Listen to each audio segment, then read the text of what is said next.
Este episódio tem o patrocínio de Britânia, que neste ano de 2026 comemora 70 anos. E o mais interessante é que, para comemorar a campanha de mães, numa parceria com a Fala Feminina, a Britânia tem um conceito que se chama Cuidando de Quem Cuida.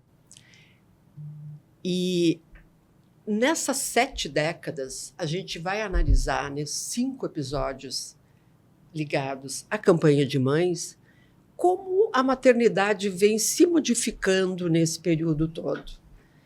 Continua sendo, acho que o original nunca muda, que mãe é mãe. Mãe nunca sai de moda e não tem como. E é um personagem eterno na vida de todo mundo. A Britânia, nesses 70 anos, está presente na casa das famílias brasileiras. E hoje, o que a gente traz aqui é um cenário com os produtos que estão sendo lançados na campanha deste ano. No episódio de hoje, nós trazemos homens. Segunda vez, em quase 6 anos de Fala Feminina, que os homens atravessam o nosso estúdio. E por que os homens estão aqui para falar de mães? Exatamente para falar de mães, que a gente trouxe 2 homens completamente diferentes um do outro, mas complementares entre si, numa coisa que é a sensibilidade. No episódio de hoje, nós vamos falar da A Mãe dos Meus Filhos. Os homens que são Guto Rocha e Ney Caminha, eles vão falar da maternidade do ponto de vista do pai. Como ele entende, respeita e colabora com a mãe de seus filhos. Um pai colaborativo de verdade. Não é o pai que ajuda, não é o pai que dá uma força. Tu precisa ir ao médico, deixa que eu fico com as crianças. Não, é pai que divide. E a gente sabe que um pai presente é um presente na vida da mulher que é mãe. Então eu tenho aqui o Guto Rocha, que é um empresário, investidor e conselheiro estratégico, um empresário de sucesso, tem uma atuação nacional e internacional e é um pai colaborativo de verdade. Ele não é o que ajuda, isso que tanto fala, ele está ali, ele está presente. E o Guto é pai do Santiago e do Salvador. E quando o Santiago nasceu, ele teve que ficar um tempo na UTI, porque ele nasceu com uma doença que se chama miopatia centronuclear, uma doença rara. E eu apresento também o Ney Caminha, que é um advogado com uma trajetória profissional de sucesso, mas que, vejam vocês, é também um instrutor de yoga terapêutica. E é pai da Laura, de 22 anos, formanda em psicologia. Oi, Guto e Ney, tudo bem? Muito obrigada por vocês terem aceitado o convite. Obrigado pelo convite. E aí? Muito contente de estar aqui. Minha vizinha. Pois é, nós somos vizinhos. Para quem faltou essa característica. Faltou, sim, nós somos vizinhos, inclusive, de prédio e de muitos encontros nos elevadores no nosso passado recente, né, Guto? 12 anos. Eu tô lá há 12 anos. É mesmo? Quando eu cheguei, tu já estavas. Isso, naquele prédio, né? Exatamente. E, claro, a Britânia, ela propõe, no relacionamento com seus produtos, ela tem um verbo. Ela propõe que cada um britaneie, que faça britanear os seus produtos. E eu trouxe aqui o presente para o Guto e para o Ney. Opa. Olhem só isso, gente. Olhem o tamanho dessa air fryer que cada um vai receber. Uau! Olha só. Então, cada um coloque a sua air fryer na sua vida a partir de agora, porque vocês vão deu uma britaneada muito. na minha cozinha com essa air fryer aqui, hein? A minha vida mudou depois do air fryer. É tudo mais Mas sabe fácil. que a minha vida não mudou depois da air fryer. A minha vida mudou na pandemia quando eu comecei a usar air fryer, porque eu tinha uma e eu não usava, tanto que eu dei pra minha sogra, Olha só. porque eu não comia em casa, né? Ah, sim. Tu não tinha filho ainda. Não, eu era casado, mas tinha eu e minha esposa, eu pouco morava em casa, Tu nem morava em Porto Alegre nós nunca muito, tínhamos né? almoçado em casa durante a semana. Nunca. Gente, que barbaridade. E a gente já tava junto há 9 anos. E aí, com a pandemia, a gente teve que cozinhar e tal, aí veio a demanda. Mas Aham. agora, meu Deus, mudou o patamar da... Não, mas Air agora vamos britanear, gente. Quem quiser experimentar a nova Air Fryer da Britânia, é só uma questão de decisão. Mas, enfim, vamos lá. Então, gente, nós temos pais com filhos com idades muito diferentes. Tu é um pai iniciante, né? Tu é um pai que está iniciando. E o Ney já tem uma filha de 22, a única filha, né? E então, assim, ó, vamos começar pelo Ney, porque tu é separado da mãe da tua filha. E como é que foi essa lá quando ela nasce? Como é que era tu como pai? O que tu percebia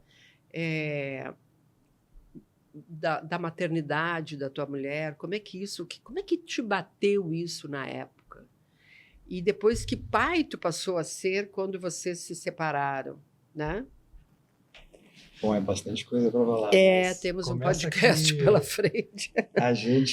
a Laura era esperada, ela foi planejada, né? A gente esperou, dentro do período que a gente estava junto e tal, um momento para, né, engravidar e a casa, o apartamento e tudo mais, né? Então, ela veio bem quando a gente esperava, né? Nós casamos, inclusive, antes disso, a gente morava um tempo junto, né?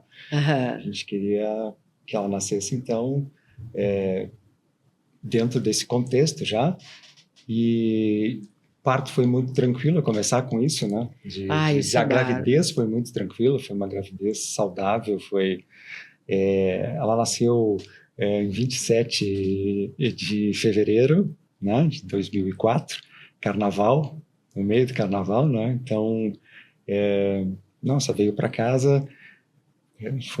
É uma mudança muito linda, assim, porque transforma a vida totalmente, né? É um antes e depois de um filho, né?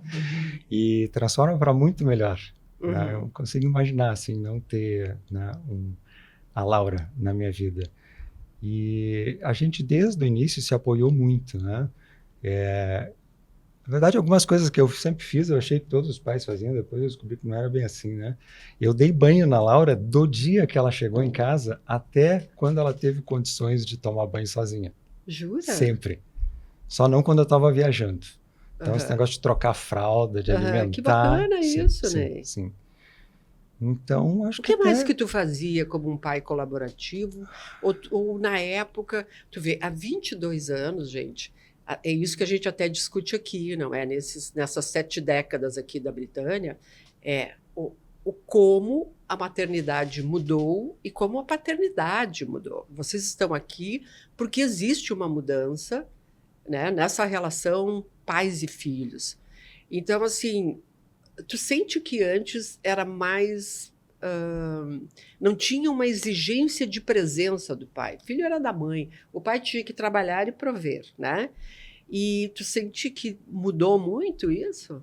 Olha, eu penso na minha infância, né? Como era o meu pai, que era um pai querido e tudo mais, mas era a geração dele, né? Viajava muito, meu pai viajava muito, eu trabalho, né? E estava em casa, então... E ele era carinhoso, mas nada participativo comparando com o que eu vejo hoje pela minha experiência e dos meus amigos, né? Então, sim, acho que mudou muito isso, né? Eu imagino que hoje não tem como um casal ter filhos e o pai não ser colaborativo. Eu nem consigo imaginar como é uma estrutura de uma casa, o dia a dia de uma casa não sendo assim, né? E tu, Guto, tu é um pai novo, né?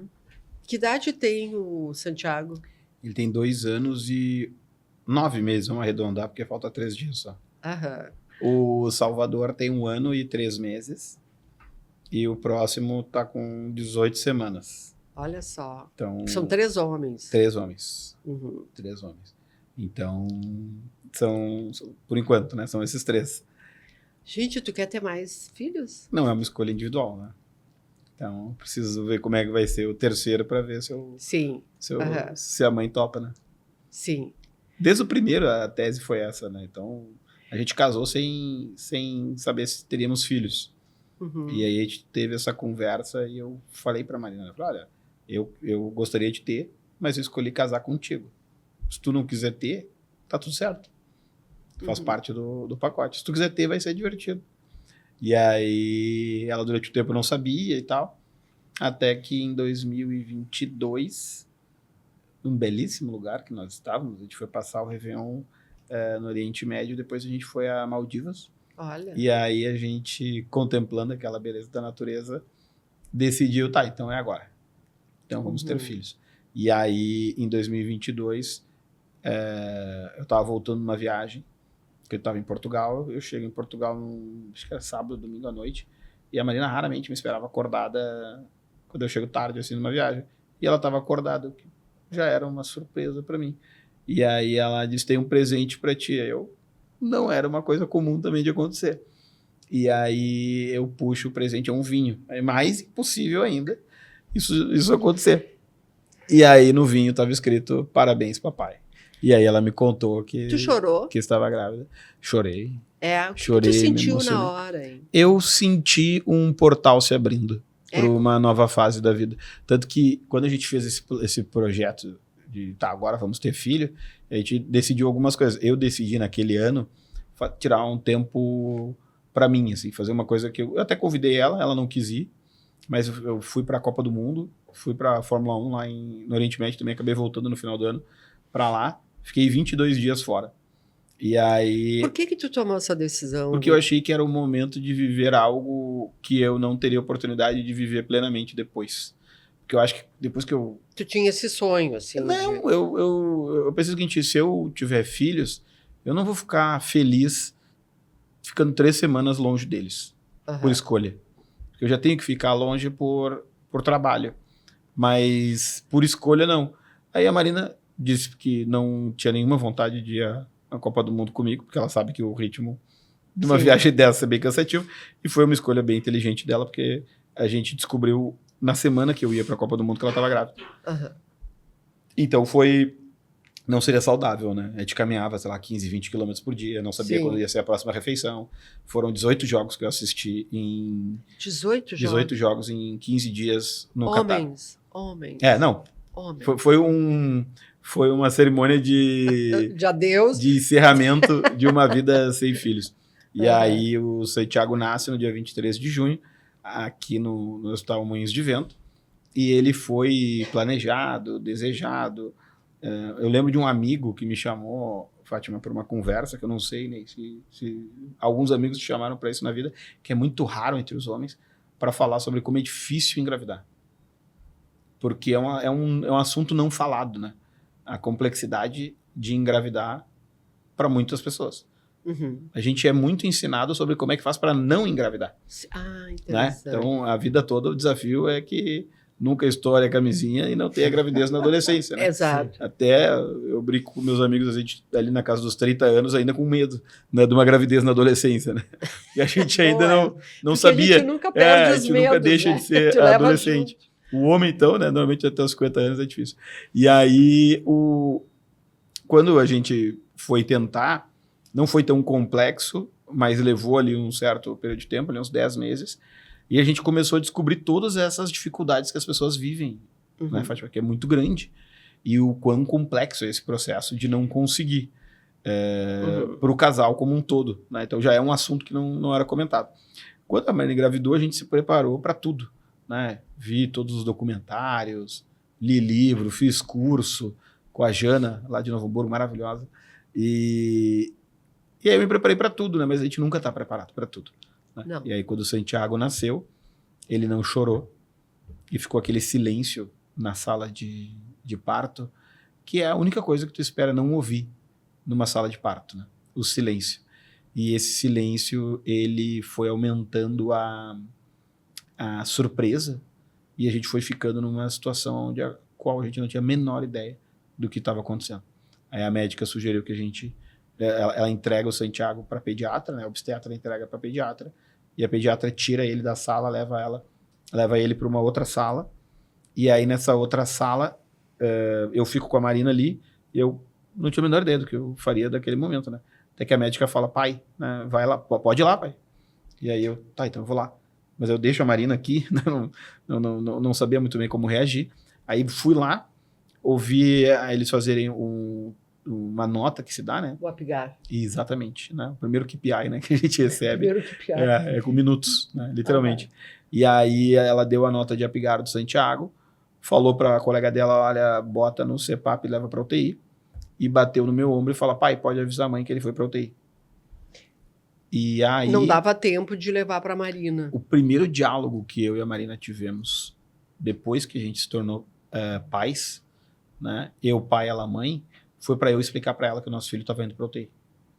E aí, naqueles meia dúzia de passos que eu tive que dar entre sair dali e falar com a Marina, eu precisava ser honesto o suficiente para não gerar uma expectativa que não seria possível de cumprir, mas eu não poderia ser chocante a ponto de causar um problema, porque numa cesárea, que foi o que ela fez, o corte é um só, né? Uhum. Mas o processo de costura, né? Ele é várias camadas. São 7 camadas. É. Né? E aí eu cheguei para ela e expliquei, né? Eu lembro que depois um dos médicos ali nos parabenizou ali pela maneira com que a gente conseguiu conduzir aquela troca de informações. E qual é a sensação, Guto, que tu teve entre ir até a UTI, voltar, o que tu pensava? Eu acho que o cérebro da gente ele encontra caminhos fáceis quando ele está diante do desconhecido. Então eu só queria saber quanto tempo ia levar para ele sair da UTI. Tu começou a objetivar o pensamento. 100% da maneira com que eu lidei com esse fato foi pragmática. Uhum. Então, a emoção, ela é fundamental, mas ela não resolve. Então, eu usei pragmatismo e fé, as únicas duas coisas que eu podia dispor. Então, ali, eu só ficava tentando entender quanto tempo ele ia ficar na UTI para ser liberado. Uhum. Foi depois de alguns dias que eu entendi que podia levar semanas, até que eu entendi que podiam levar meses, até que eu descobri que talvez ele pudesse nunca sair do hospital. Uhum. E isso tudo eu fui descobrindo conversando com profissionais da saúde. Uhum. Então, foram 83 dias no total, né? E no dia 42 a gente teve o diagnóstico.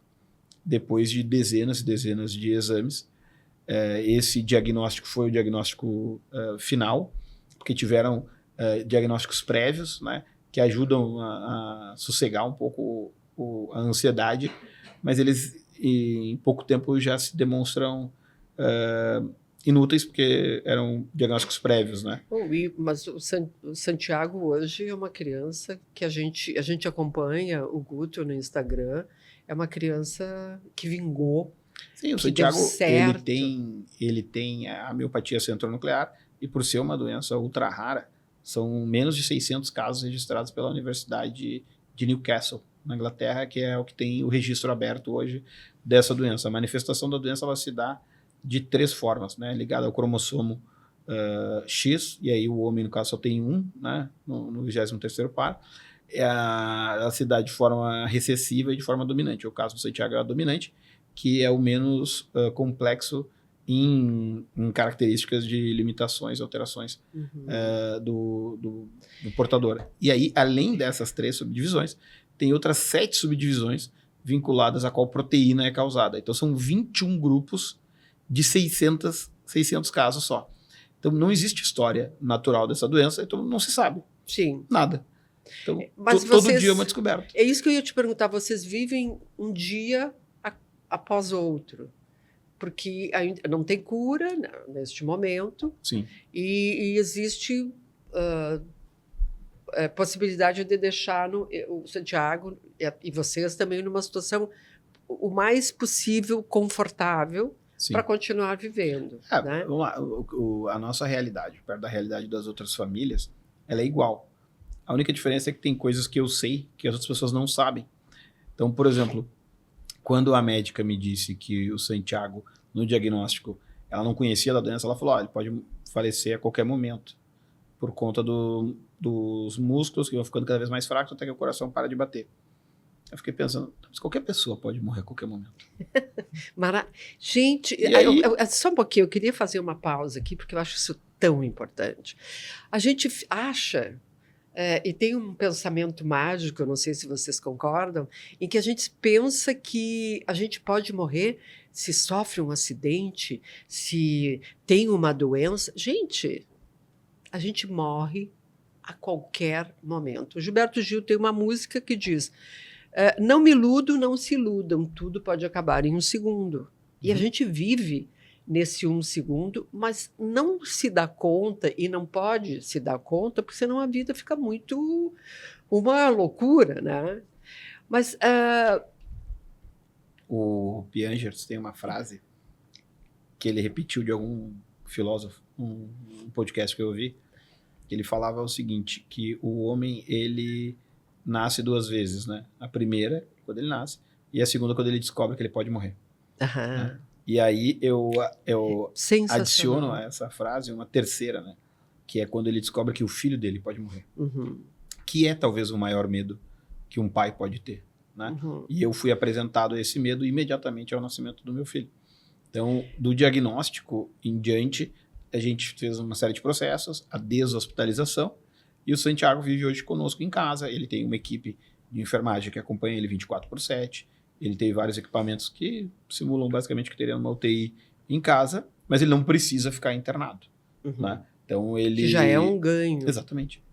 Mas não é acessível a todas as famílias. Né? Sim, então, muito do que eu compartilho lá no Instagram, eu e a minha esposa, é justamente para tentar impactar positivamente outras famílias. E a gente vem conseguindo fazer isso.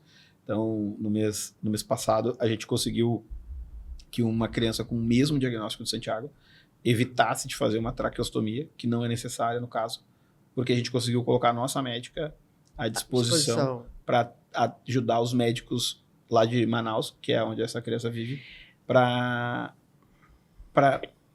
ensinar eles o que eles não sabiam. Porque o maior problema da doença rara é a ignorância médica. Sim. Então, essa vitória dessa criança, ela foi muito importante para nós, e hoje a gente ajuda com informação pessoas que estão na Rússia, na Itália, em outros lugares que conseguem nos encontrar. Vocês estão acompanhados, vocês não estão sós também com o Santiago, né? Vocês estão acompanhados de outras pessoas que vocês podem ajudar, e isso também é uma distribuição de amor, né? Mas tu teve uma experiência radical como pai, né?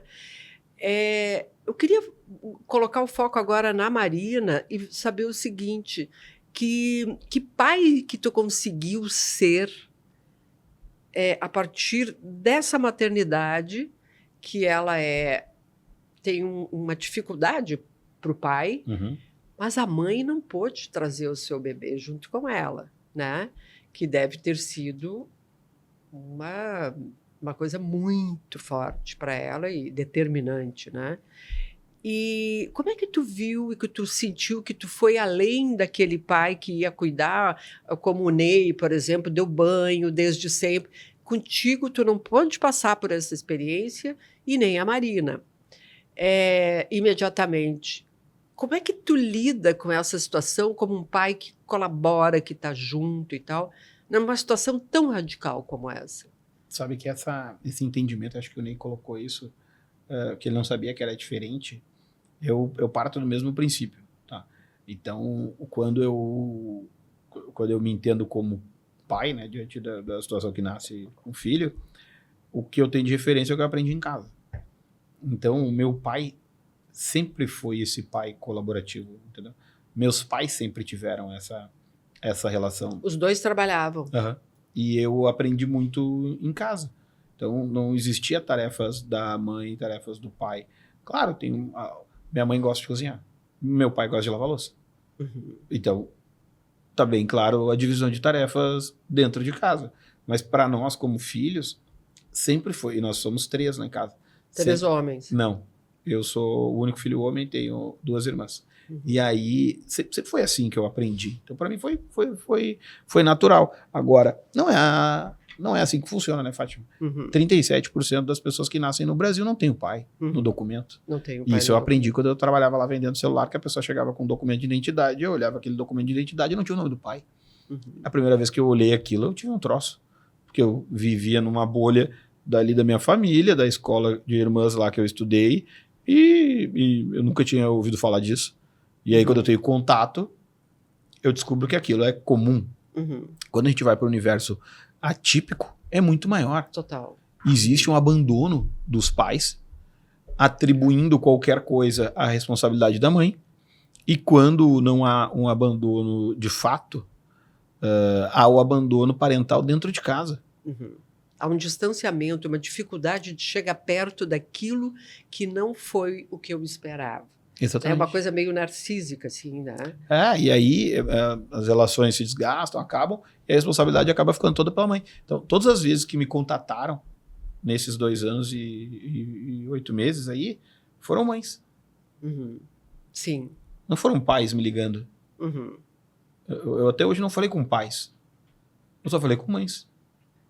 Então, eu tive a oportunidade de participar de uma conversa junto com o Marcelo Dinon, celebrando no mês passado o mês das doenças raras. Ele também é um pai de um filho com uma doença rara. E eu falei para ele que era mais raro ainda a gente estar num debate onde estavam 2 pais falando. Porque é um lugar que só é frequentado por mães. Sim. Os pais se ausentam. O filho é um problema da mãe, sempre, né? Historicamente e culturalmente, né? São poucos as situações em que os homens realmente participam. Nós vamos parar só um minutinho para ver esse filme da Britânia, que é da campanha de mães.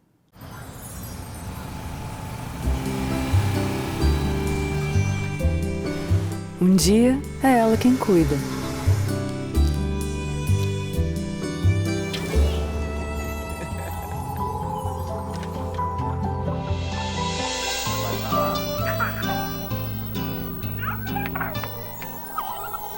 E um dia quem cuida é você.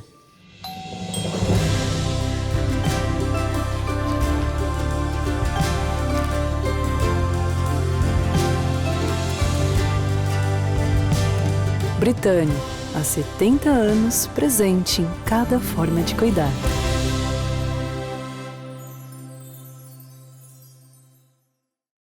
Ouvindo a fala do Guto, contando do filho, né? E eu fui, durante muitos anos, voluntário, contador de histórias para crianças e adolescentes hospitalizados no Hospital da Criança da PUC, né? E tive contato com as mais variadas situações, né, de saúde, de tratamento, e os voluntários não iam muito na CTI, e eu gostava de ir na CTI justamente porque tinha poucos voluntários. E pude acompanhar diversos casos desses, como, né, tu narrou o que aconteceu com o teu filho, e ver famílias passando de ano a ano os natais lá e convivendo. A família se organiza para passar a viver, né, parte do tempo deles, a vida toda dali para frente dentro do hospital. Então, dizer que bom que vocês conseguiram, que tem esse privilégio de conseguir manter em casa, né? E é um grande desafio, mas eu sempre vi os pais levando isso assim muito bem, apesar da situação. Juntos. Exatamente. Bacana isso, eu acho que é super importante. E tinha pai e mãe, assim, a maioria era de família mesmo. Sim, pais, mães, às vezes tios, irmãos mais novos, né? Era família, mas bastante pai e mãe. É um recorte, esse tempo que eu passei lá no mês de evento, eu falava muito para as pessoas, é um recorte muito pequeno da sociedade, né? Tu olha as famílias que têm acesso a esse tipo de estrutura médica, a gente está falando de uma elite econômica muito pequena, né? A realidade se dá de verdade dentro do SUS e de uma complexidade muito grande, né? E aí tu vai ver a proporção de pais lá, ela acaba sendo muito menor. Sim, sem né? dúvida. E então é um desafio. Eu acho que a nossa classe a gente tem que trabalhar muito para melhorar. Né? Sim. Porque o nosso histórico é horrível. Né? Pois é isso que eu ia te perguntar, inclusive, Guto, e para ti também, né? O teu pai viajava muito, ele ficou distante, né? Sente que houve um pai que chegava ali, ficava um pouco, e se ele não viajasse, talvez ele também não ficasse. Talvez fosse o estilo dele, a gente não sabe, né? E o teu pai era um homem que estava junto ali, do lado, né? Está. Uhum. E está. A minha pergunta é assim, vocês aprenderam uma paternidade com o pai de vocês? Tu aprendeste, sim. Eu, sim. E tu entende que tu conseguiu ressignificar essa experiência do teu pai e ser um pai mais ativo? Não, mais ele próximo? só viajava muito, né? Mas quando ele estava em casa era divertido sempre. O pai Aham. era uma pessoa casa cheia, muitos amigos, a casa da gente sempre foi, né? Os encontros eram lá, então era divertido. Eu digo só essa questão do pai com esses cuidados práticos, né? Sim. Do dia a dia, A de tua mãe é levar que na dava escola. conta do Não, a mãe tudo. é que dava. Inclusive que lá em casa nós somos 3 também, né? Só que 3 meninos, né? E eu fico pensando hoje, olhando, né, tudo que a gente tem que fazer no acompanhamento de uma criança desde pequena, né? Nossa, a mãe principalmente passou por um cortado, né? 3 guris em 3 casa. gurias, ela trabalhava fora? A mãe trabalhou durante um tempo, depois ela fez direito aqui na PUC, inclusive, mas não advogou. Então, 3 meninos aprontando, assim, Não é pouco trabalho. não. Eu tô indo pro 3º, então já sei. Pois então, tu tá indo para o 3º, como é que foi essa Tu fez decisão? a pergunta sobre a maternidade da Marina, né? E É. aí eu acabei falando sobre outros assuntos, não abordei esse tópico. Eu acho que a Marina teve roubada dela. Porque esse processo, né, que a gente se assemelha ao processo da prematuridade, né? Ele acaba roubando do pai e da mãe, mas principalmente da mãe, vários daqueles sonhos que a família, que a mãe tem sobre a maternidade, né? Que é um processo idealizado. Então, quanto mais a gente idealiza, eu até brinco que eu sou um ativista contra o parto humanizado, porque se cria tanta expectativa e se torna conflituosa a relação entre o paciente e a equipe médica, Uhum, que eu acho que a dose foi equivocada, uhum. né? Eu vi nos olhos dos médicos o quanto é custoso para eles esse comportamento de não, eu quero exigir isso, exigir aquilo, exigir aquilo, que basicamente é o que as pessoas são municiadas para fazer a partir de certos documentários que eu assisti. E, na verdade, a gente tem uma classe médica que muito sobrecarregada, mas principalmente os profissionais da saúde, que são aqueles que verdadeiramente acabam passando mais tempo com os pacientes, né? Os enfermeiros e os técnicos de enfermagem são heróis, né? São Porque heróis. do ponto de vista de remuneração, é inaceitável que uma sociedade como a nossa remunere em valores tão baixos um profissional da saúde como é remunerado hoje. E assim, não é nem fazendo comparações desprovidas de lógica comercial. É simplesmente a nossa incapacidade de conseguir perceber esse valor, que eu imagino que é algo que muda muito rápido e muito breve, né? Porque a escassez desses profissionais coloca todo mundo em parafuso. Então, eu acho que... E também, normalmente, são mulheres, né, Fátima? Que Sim. fazem esse trabalho. A maioria é de mulher. cuidado. A gente tá falando de 90%. Uhum. E aí, a Marina teve isso tudo roubado. Mas foi pela situação, assim. Ninguém fez isso. Ninguém nos causou nada. Sim. A única decisão que a gente teve foi, então vamos viver isso de novo. E Então, aí, como é que foi essa decisão? foi Deu dentro- aquele medão, assim? Foi dentro da UTI ainda. A gente decidiu... eu lembro muito de um filme do Mauá, o Imperador e o Rei, acho que é o filme baseado no livro do Barão de Mauá. E tem uma passagem no filme que ele perde um filho no parto. E ele... Ou é no parto, ou é uma morte prematura, assim. E ele volta para casa e ele e a mulher dele resolvem, né, ter uma relação. E ela engravida. Não, mas não lembro. Mas o ponto da situação aqui é o seguinte: diante do que está posto, nós vamos olhar para frente. Uhum. E sempre tem um amor, né, do casal. Mas era uma cena que ela ressaltava a visão de longo prazo diante do caos. E eu acabei, né, diante dessa situação que nós tivemos que viver, eu e a Marina, tentando entender o que era a serenidade diante do entendimento da finitude da vida, por mais breve que seja a vida. Então, eu optei por, beleza, então vamos lidar com a fé necessária e o pragmatismo necessário presente. também. Né? E aí, a pesquisa, para a gente entender o que estava acontecendo, passava por investigar a nós mesmos, né? E aí, a partir dali, a gente já mentalizou um plano de fazer uma fertilização in vitro, onde a gente evitasse que tivesse um novo caso com miopatia. Para isso, a gente já, dentro do Moinhos de Vento mesmo ali, a gente já estava ali, morando ali, né, por 3 meses praticamente, a gente foi junto com a equipe de genética, né, o Dr. Oswaldo Artigalas, fazer toda essa investigação. E aí ele nos trouxe o resultado dos exames, que traz para nós uma outra camada de complexidade, que é a seguinte: não havia nenhuma hereditariedade no que foi diagnosticado. Chama-se mutação de novo, que é quando algo é causado sem nenhum vínculo anterior. Então, o que significa isso? Que nós teríamos que rodar a maquininha de novo. E o risco seria o mesmo de qualquer pessoa. Sim. Então, não existia como ter a garantia de que não iria acontecer. E aí nasce o Salvador.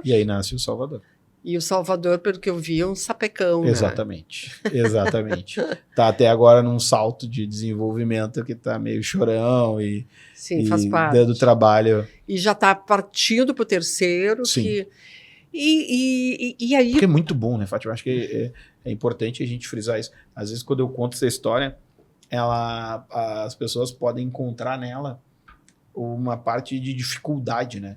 E eu gosto muito do Jorge Drexler, né, o cantor uruguaio, assim como a nossa amiga, né, nossa amiga Suzana, que exatamente. É da equipe da Fala, que é uruguaia. E ele tem uma música que ele fala que a vida é mais complexa do que parece. Né? E eu lembro, eu e a Marina, um dia desses 83 dias que a gente ficou, né, então nós tínhamos que voltar para casa. E o silêncio, ele incomoda demais. Né? Em muitas situações na vida. Né? É muito difícil encontrar paz no silêncio, né? As pessoas procuram ela às vezes no barulho, e não existe paz na casa de uma família que o filho está internado, principalmente quando ele é um bebê que nunca foi para casa. Então tu entrar na tua casa para descansar, para voltar no outro dia do hospital, sabendo que teu filho está lá, esse silêncio que está naquela casa, ele se assemelha àquelas cenas de filmes dramáticos, sabe? Aqueles filmes... Sim. Eu nunca mais vi filmes assim.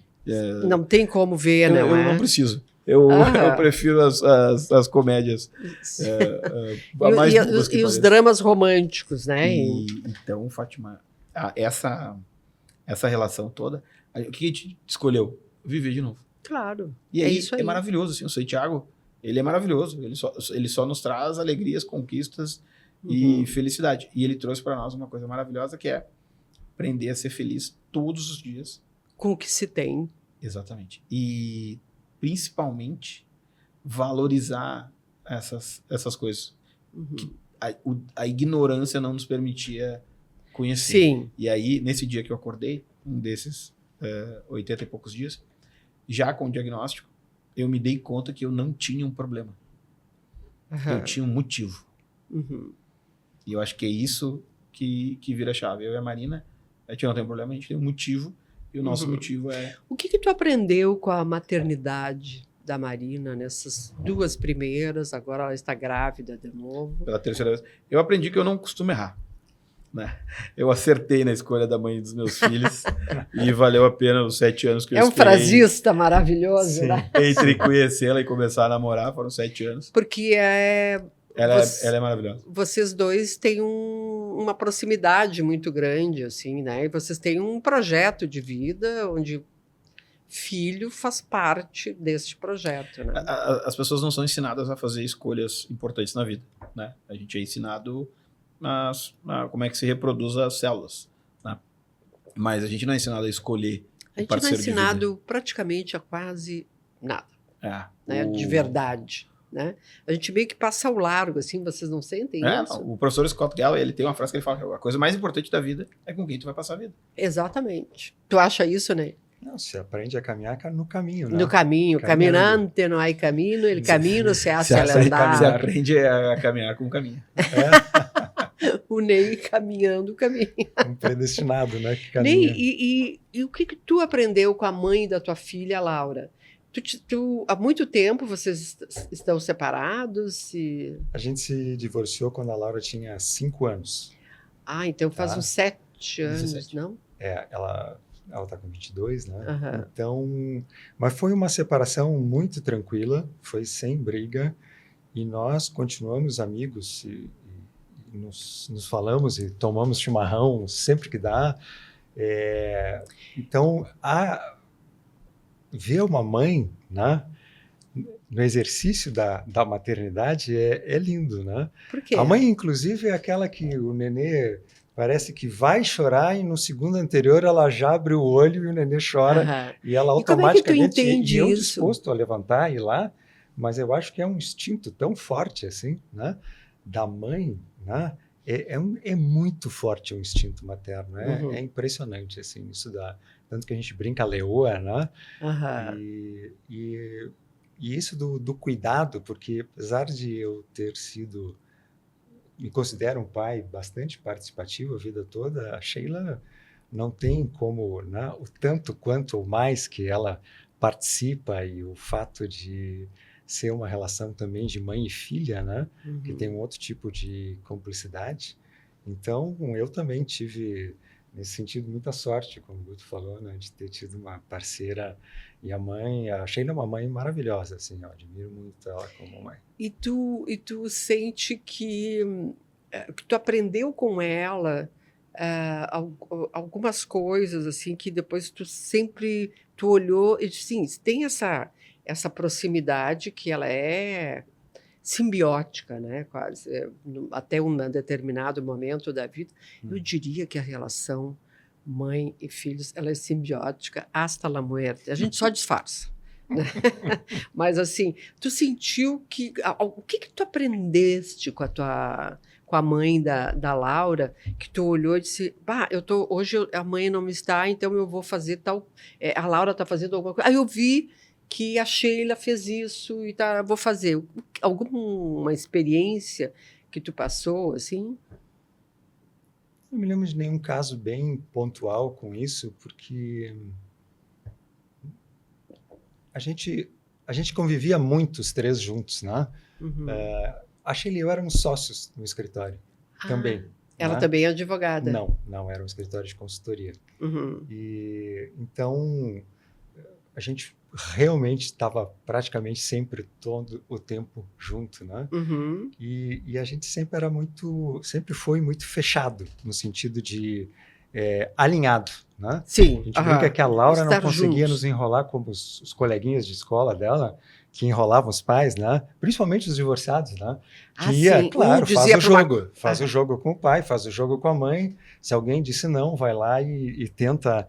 Não tinha, a gente se comunicava e alinhava a resposta. Pode ir na festa, não pode ir, vai fazer essa viagem com o grupo, não entende? Estava sempre alinhado, ela não conseguia nos dar esse drible aí, né? Aham. Então, claro que aprendizado, eu só não lembro nada específico para te contar, Sim, assim, sim. mas obviamente que observando essa dinâmica delas, a gente aprende muito, né? E quando vocês separaram, houve uma aproximação espontânea tua maior com a Laura para meio que suprir um possível afastamento que pudesse ter? O que mudou tu como pai depois da separação?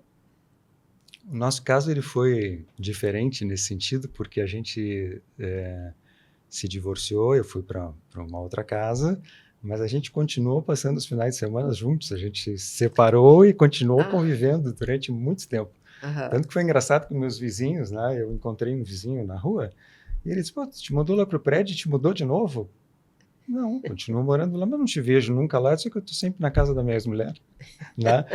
E então, eu acho que o que me doeu foi perder o contato com a Laura no dia a dia, assim, o acordar, sabe? O dar o café da manhã, bem essa coisa da rotina da casa, né? Uhum.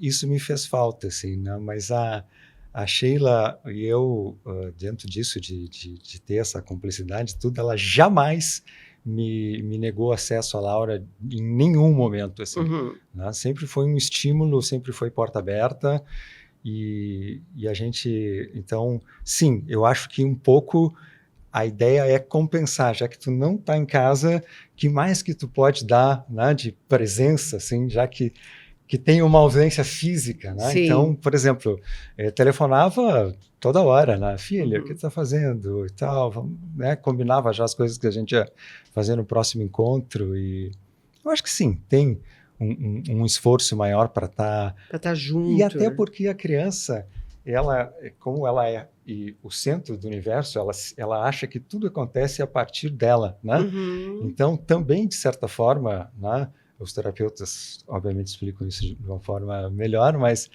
podia achar que a separação tinha alguma coisa a ver com ela. A gente sempre tentou Sim, demonstrar que não, que a gente continuava amando e que nós continuávamos muito amigos e nos respeitando, né, como pais, porque tu vai ser pai para o resto da vida, isso não muda, né? Tu pode divorciar, mas ser pai e mãe é o resto da vida. E então foi um processo muito tranquilo, assim. Uhum. E tu não chegaste a pensar, vocês não pensaram depois tu ser pai novamente? Para ti, a tua paternidade se resolveu com a Laura. Então, muitos anos depois, eu, nos 50, cogitava isso, né? De, quem sabe, achando uma parceira, constituir uma família de novo e ter filho, né? A Laura estimulou isso, eu conversei isso com ela, né? Uhum. Olha, o que tu acha de ter um irmão, uma irmã e tal? E ela estava entusiasmada com isso, né? E depois eu vi que não precisava disso. Eu era um pai pleno, assim. Eu tinha isso da Laura. Eu não precisava suprir mais nada, né?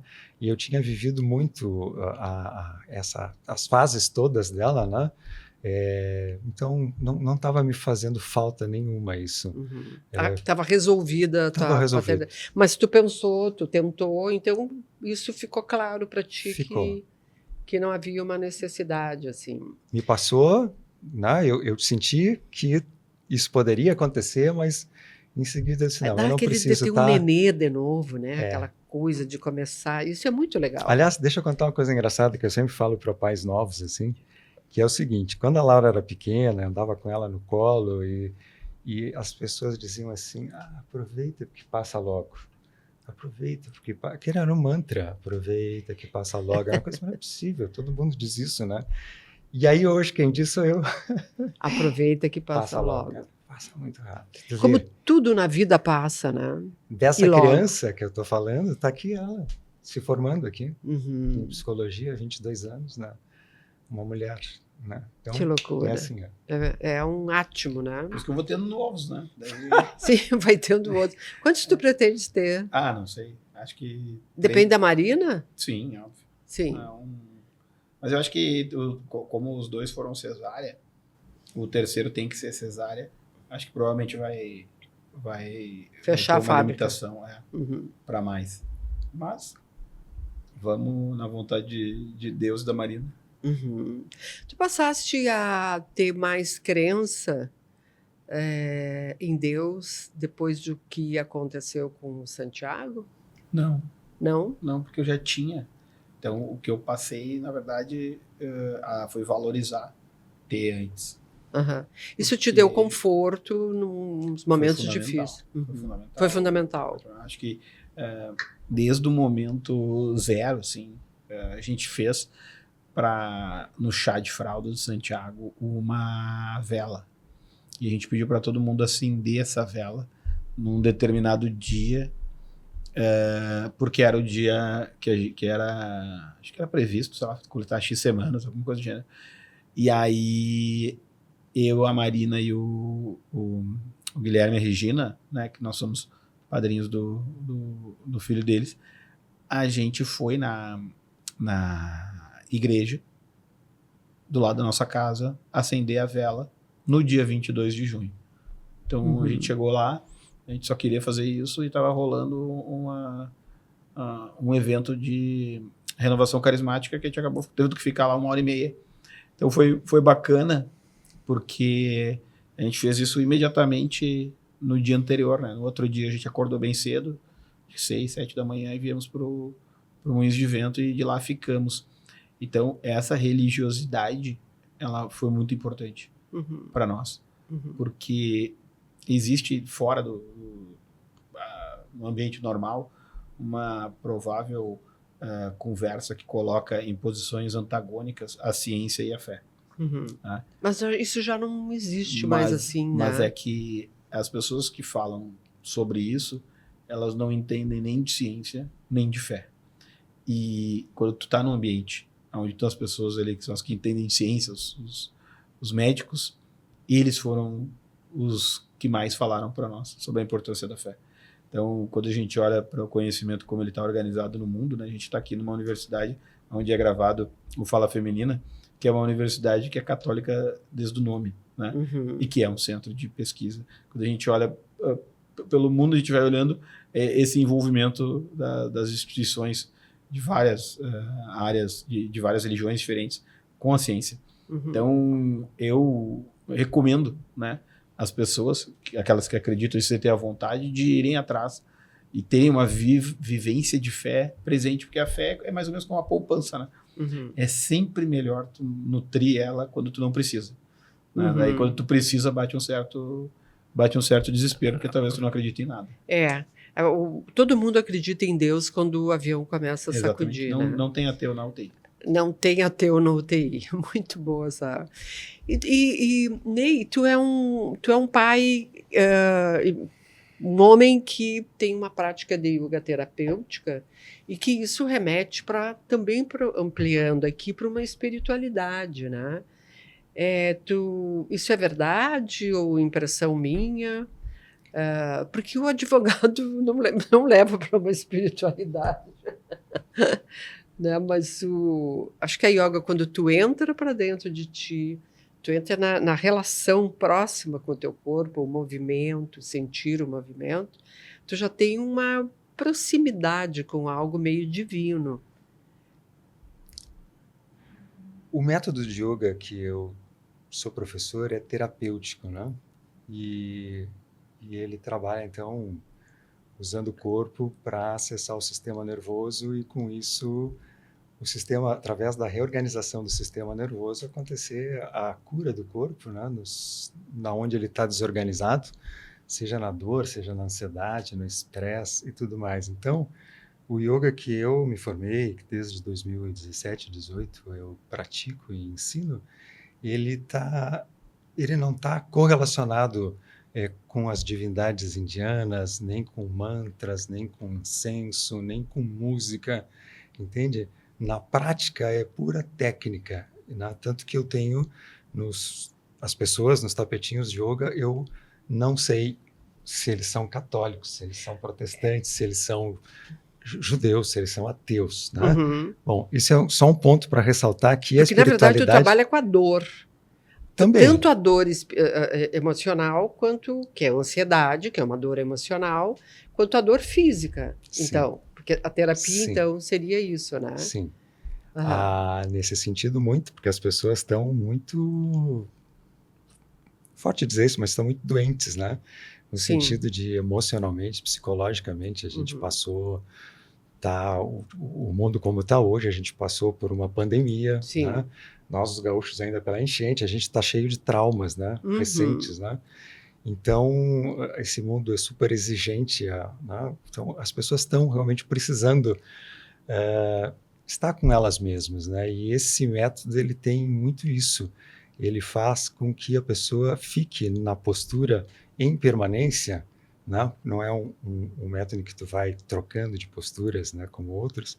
E esse estar quieto consigo mesmo, deixando que a postura trabalhe na permanência, ele faz com que a pessoa realmente fique da pele para dentro, se percebendo. Uhum. Então, a primeira percepção E isso não é espiritualidade? Claro, claro, Aham. claro, claro. E aí acontece é um processo terapêutico nesse outro sentido também. Sim, Né? sim. Você Aham. estar consigo mesmo já é o primeiro desafio, né? Em silêncio, sem a música, sem a minha Exato. voz. Eu conduzo e a pessoa fica ali.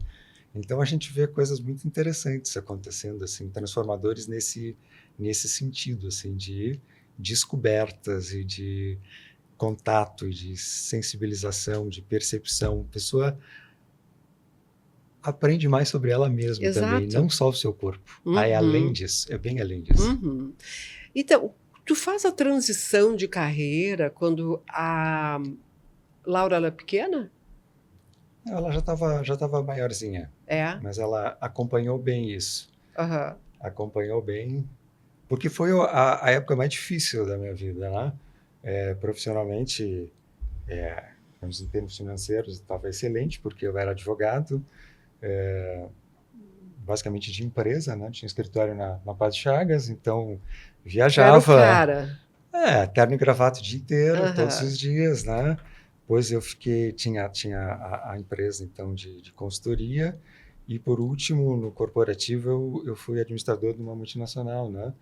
Então, esse foi o máximo, assim, do estresse, da ansiedade, das horas de trabalho, diferentes fusos horários para atender, e sem férias, e férias entre Natal e Ano Novo atendendo o telefone. Então, foi, assim, muito difícil. Claro, A gente sabe bem, né, também. Então, eu brinco que eu estava à beira de um troço, de um treco, de um negócio, e era um colapso e mais um burnout violento, assim. Foi quando eu descobri o yoga, né? Que me fez muito bem já no primeiro dia, que me tirou desse lugar, assim, e me pôs comigo mesmo. E então foi uma coisa que eu encontrei como uma tábua de salvação naquele mar agitado que eu estava me afogando, né? Então, daí eu fui fazer a formação, mais para ter Para ti mesmo. um dia, um final de semana no mês, pelo menos, em que eu convivia com umas pessoas leves, umas pessoas, sabe, que não estavam naquele mundo que eu estava acostumado, né? E aí foi tão curativo que eu pensei, olha, eu preciso entregar isso para os outros. Se pôde fazer essa transformação para mim, porque ali eu já saí da zona de risco do burnout que eu estava beirando, né? Uhum. E a gente sabe que pode ser uma coisa séria, um infarto fulminante, um AVC que te deixa incapacitado, né? Burnout não é brincadeira, ele Não. pode ser fisicamente causar sequela, né? Então, é um grande acidente, né? eu quis entregar isso para os outros, né? E perguntei para o meu professor que quanto tempo ele achava que eu levaria ainda para estar pronto para um dia dar aula. Ele disse, tu está pronto para dar aula. Isso era um sábado de manhã. Na terça-feira eu tinha modificado na minha casa, tirei as coisas do living e tal, estava entrando os primeiros alunos, transformei a sala da minha casa em escola, e aí, em mês e pouco, tinha uma escola física já, e aí começou a dar guinada. Só que eu ainda era o cara do terno e gravata, do escritório, e num horário outro dando aula. Gente, né? tu estava divididíssima. É tu que tem ascendente em Gêmeos? Sim. Tá super dividido. Uhum. E aí, deu. E aí, não, eu ainda estava com essa dificuldade de largar aquela coisa da advocacia, muitos anos, né? Imagina, eu me formei em 87, né? Então, foi uma visita da Sheila, inclusive, da Hermes Mulher, que foi um empurrãozinho que faltava. Eu tinha passado um domingo muito divertido, estava num evento com crianças, então eu estava fazendo aquelas bolhas de sabão gigantes, assim, né? Numa praça. E aí tinha uma foto da bolha enorme, colorida, assim, né? E eu, daquele jeito bem, né, brincando com criança na praça, que eu sempre convivi muito bem com criança. E ela estava tomando um chimarrão comigo no escritório no dia seguinte, então eu com o uniforme, né, do advogado, do executivo. E ela disse, que coisa, né? Tu é o cara daquela foto de ontem, né? Colorido, divertido, leve, lúdico e tal. E aqui dentro do escritório tu é cinza. Pá, que bacana. Aí foi a virada. Eu disse, não, vou reduzir o dia, a participação dentro do escritório e vou me dedicar mais à minha escola. E aos poucos eu fui me afastando. Eu sou sócio no escritório de advocacia até hoje, mas eu sei o endereço, mas não vou lá. Praticamente não vou lá. Olha só, a gente está no fim. Eu queria perguntar para vocês, Guto, o que tu diria para os teus filhos daqui a um tempo sobre o que é ser pai?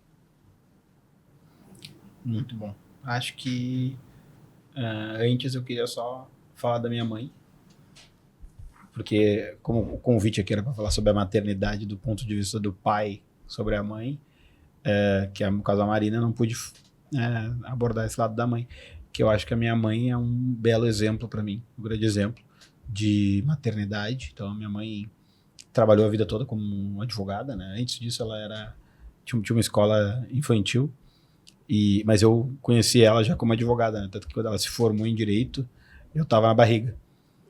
E foi a única formatura de direito que eu fui. A minha eu escapei Muito um bom. semestre antes.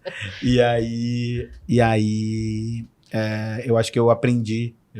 Tu mencionaste pai, né? Como é que eu aprendi isso? Então eu aprendi isso com meu pai, mas eu aprendi também muita coisa com a minha mãe. E essa relação simbiótica que tu comentou, eu sinto que é presente até agora. Então eu acho que eu tenho essa influência dentro de casa. E eu achava também, né, que era para todo mundo isso. E a vida vai nos ensinando que os privilégios, eles não são só aqueles do cartão de crédito. Né? Esses privilégios, talvez eles valem muito mais. O que tu lembra da tua mãe que tu, às vezes, vem na tua cabeça daquele dia? Alguma coisa que tu possa relembrar? Hoje ela me chamando aqui para saber se está tudo bem, dizendo que tem um presente para os netos, dizendo que está morrendo de saudade dos netos. Então, eu não preciso nem lembrar, ela é presente.